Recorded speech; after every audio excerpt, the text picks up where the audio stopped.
everyone, Rebecca the Frugal Resinista here, and today I am starting part one of a four-part video series in which I will be using the same colors and supplies but making four completely different paintings.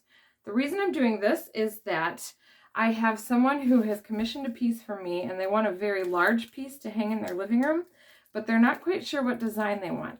So they are having me make four different sample pieces for them to choose from, and then from there I will get an idea of exactly what they want me to create for them.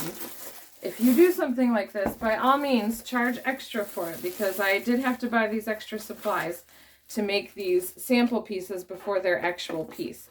Their actual piece will be a different video at a later date, and in that one I will discuss a lot more about how to make really large pieces of art. As you will have just seen, this is a 6-pack of the cheaper type of canvases from Michaels, and I got it with a 20% off coupon. They didn't have 4-packs, or I would have done that. But as always, with any products that I use today, I will link you to online versions if you want to order them online. And if I use something that's not available online or that I didn't buy online, I will make sure to tell you that I have substituted so you can try to get the best deal for your money. So what I'm going to start with is drawing out in pencil the designs for each of these, but this will be split up into 4 separate short videos so you can see what I do with the edging and with the design style and any other different techniques that I use for each separate piece, because they will all have different techniques used in them. So I hope you enjoy these videos. I will make sure to list them only a few days apart so you can see them all coming in and see what I have done with 4 different styles using all the same materials.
I've drawn lines with my glue gun so that they're raised up off of the canvas.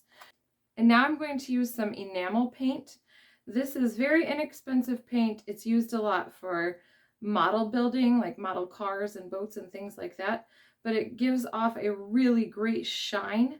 And I'm going to use it to color right over the top of my glue lines, just using a little paintbrush. This stuff does not wash out of paintbrushes well, so definitely use a paintbrush that you don't care if it ends up getting ruined.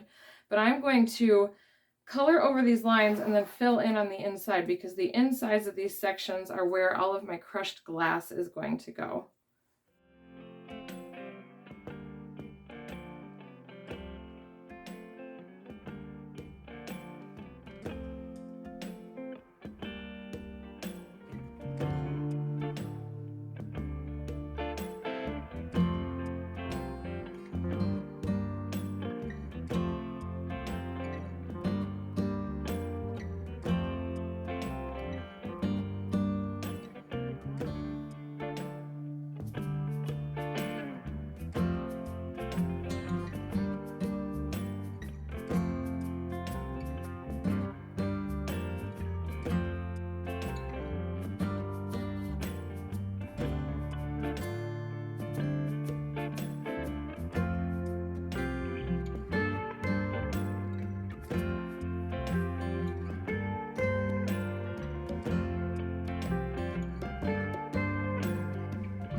Okay, this enamel paint takes longer to dry than most paints, so I am going to give it some time to dry, and then once it does, I will add a mixture of my glass over this part and pour clear resin onto it to tack that part down. Once that's all dry in a day or two, I will finish this with all the other lines that I'm adding. Now that my paint is mostly dry, I'm going to start taping my edges so that I can pour the clear resin into these sections and get all the stones in place. For this painting, I am going to do my tape a little higher than the edges because I don't want my resin to fall over the edges. Some of the pieces you'll see me do in this series, I'm going to let the resin fall over, but for this one I'm not. So I'm going to use painter's tape pretty thick so that I can tuck it all the way under in case anything were to leak. I don't get any resin on the back. And I'm going to use a popsicle stick to push it down really hard against the edges after I have attached it the way I wanted. Resin will climb up the side of your tape if your tape is sticking out above your edges. So I don't want to make this really high and have issues with it looking really weird because it's up high. So I'm going to very carefully just try to go the tiniest little bit higher, probably about the same height as my glue gun glue, so that my borders don't have weird pieces sticking too high up in the air.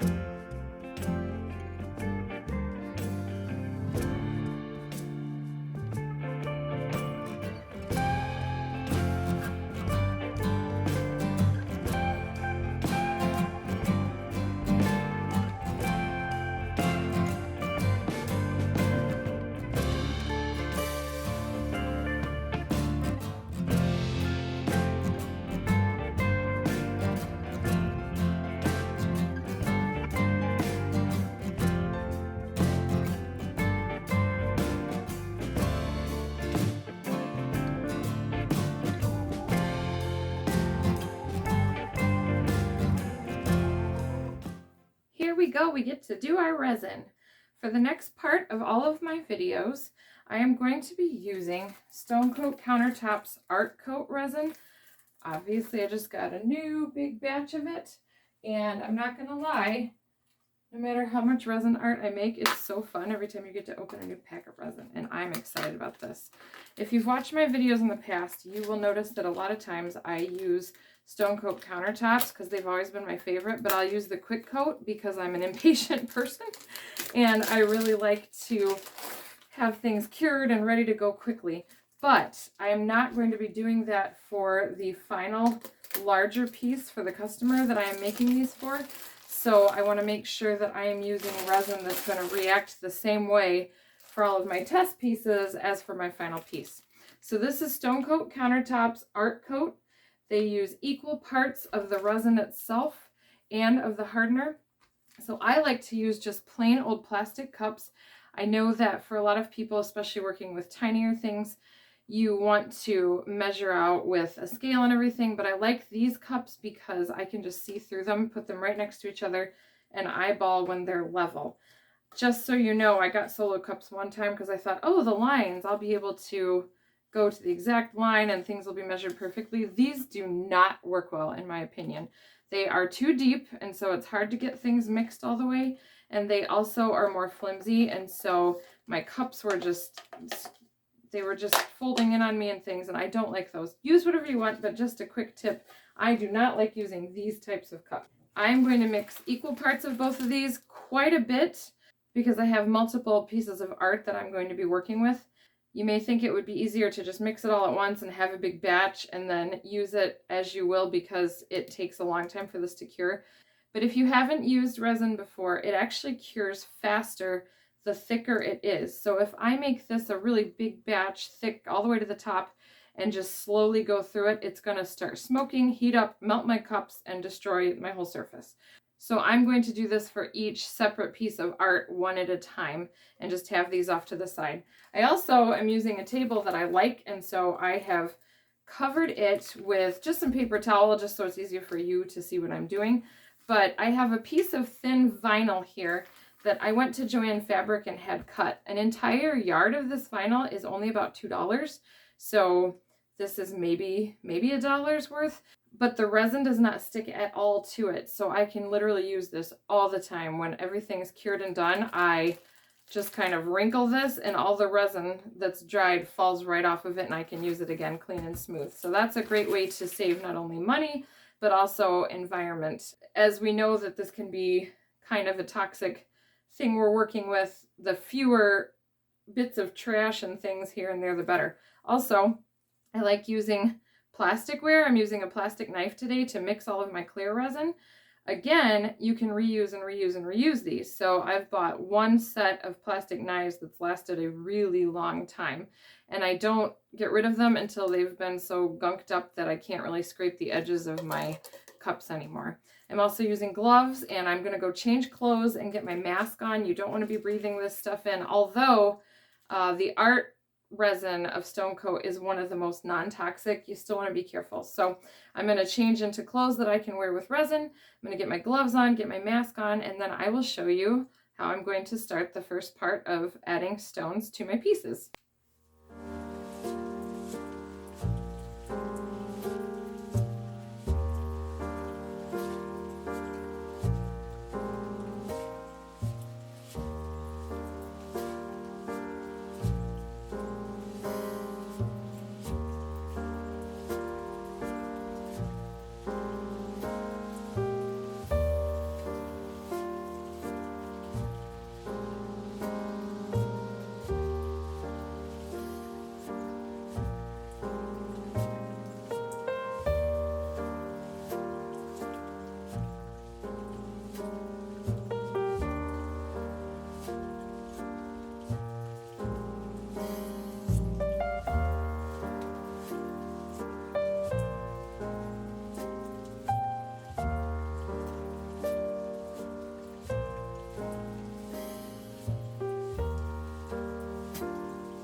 All right, I have really packed in the glass on these.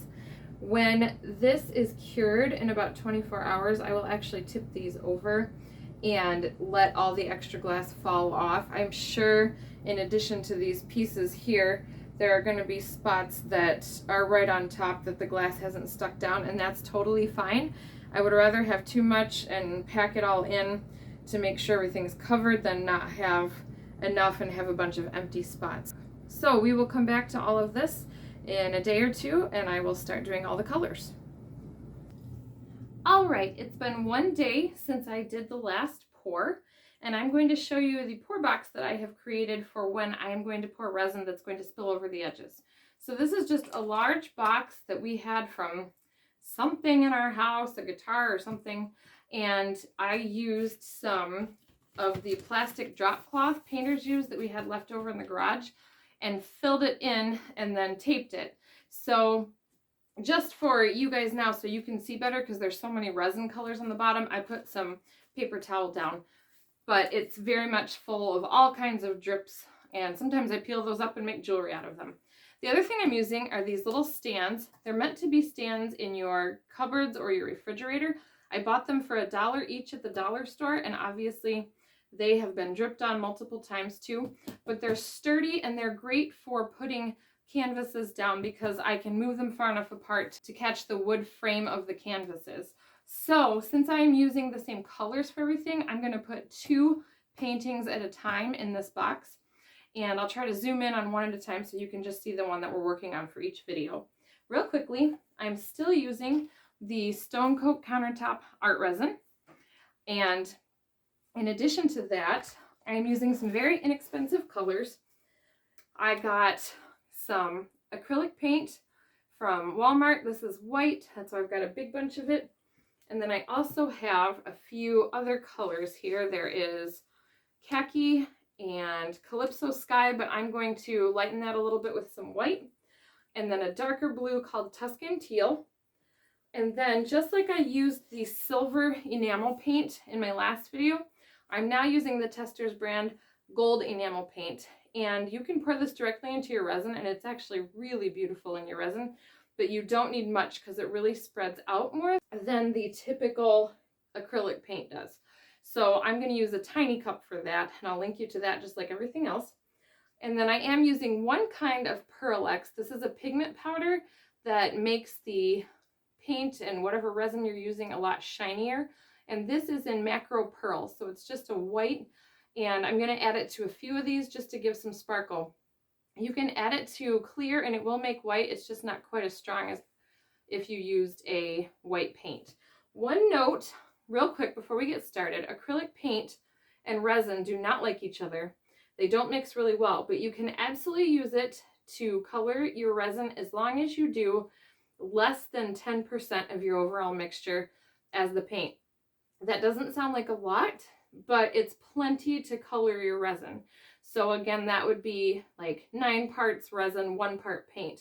And honestly, I try to use even less, and I mix and then I check it, and then I might add a little more and check it back and forth so that I get just barely enough paint to color the resin to the color I want it to be. So I'm going to mix all these colors together. I'm going to get the paintings on here now that they're all cleaned off from the glass, and I'm going to start pouring.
poured.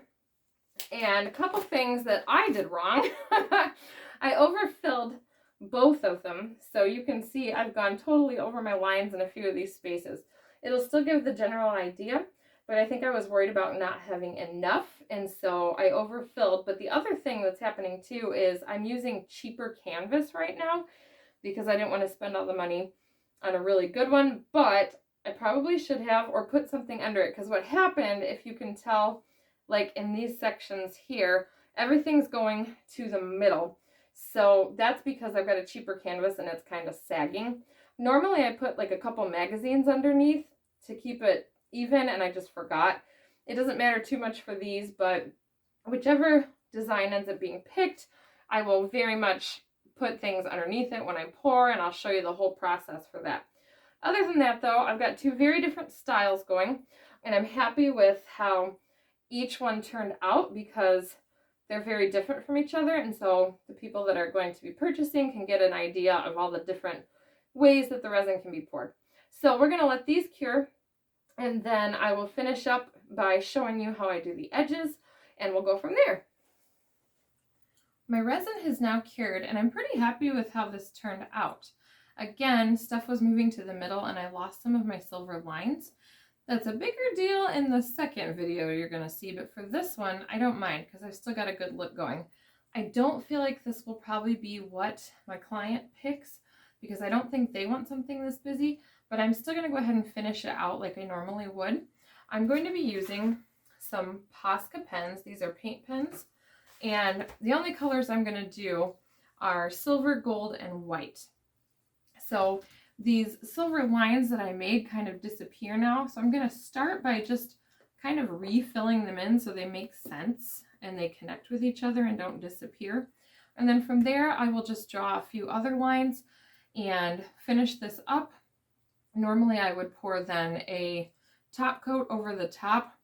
I will do that at some point, but I'm not sure that that's something I need to show on video because these videos are already going to be long. So I will do this part and then I will show you how I finish the edge of a piece like this. And then this one will be pretty much done.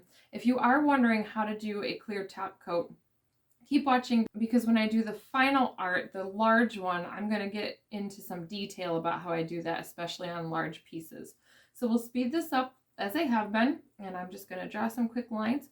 I also just want to point out, you can't see it really well right now, but there are some really cool lacing effects and lines that happened in this piece that I will make sure to give you a close-up on at the end of this video so you can see how they turned out. So here we go.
Alright, just a couple things to note with drawing lines.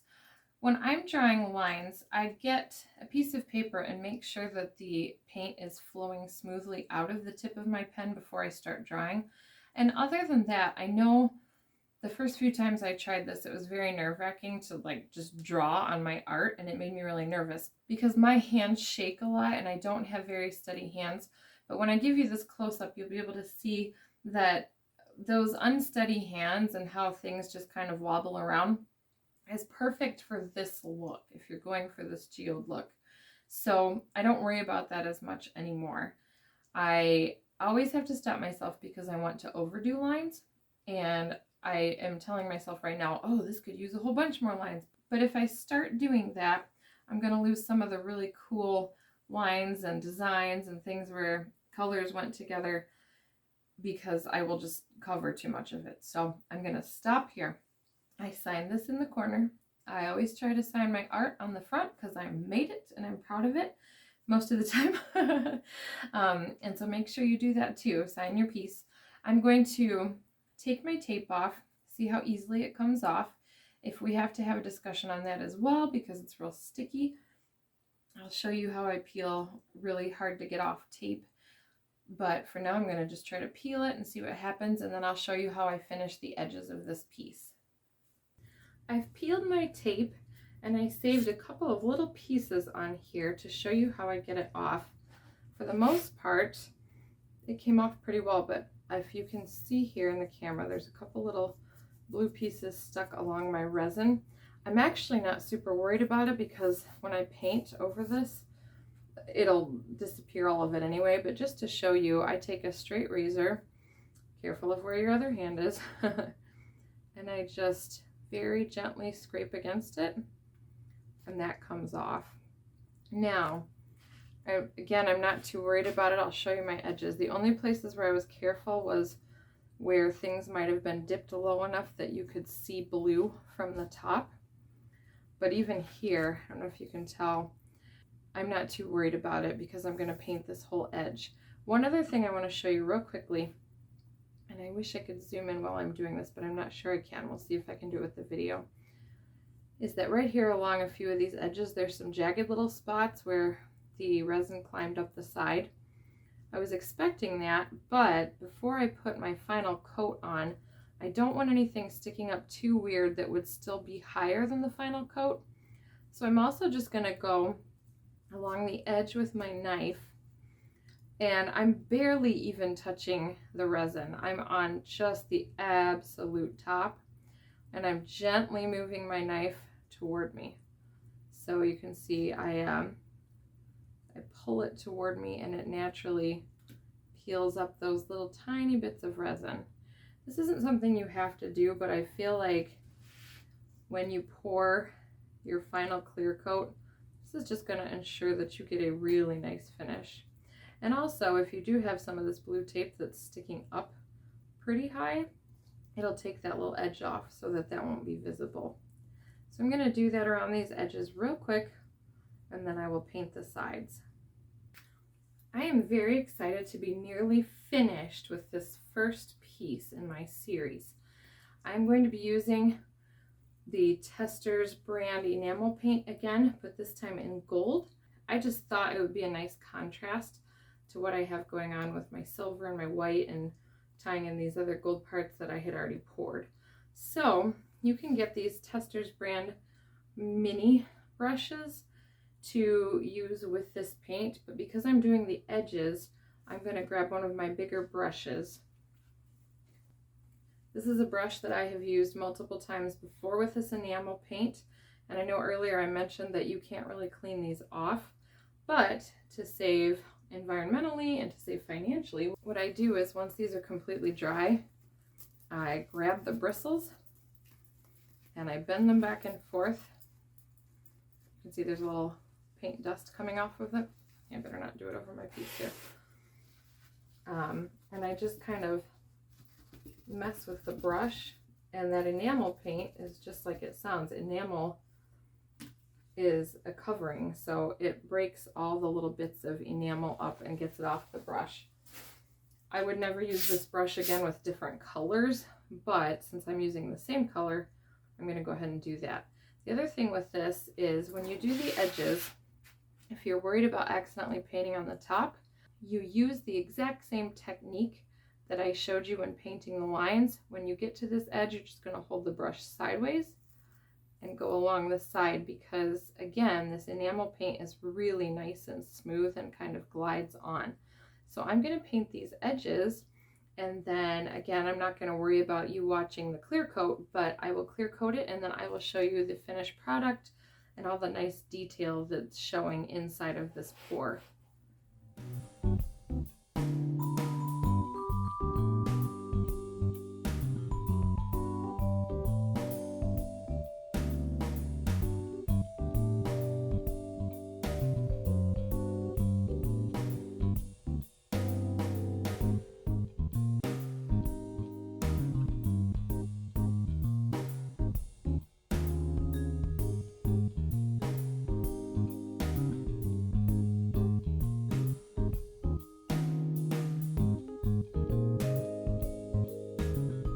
This piece is finished.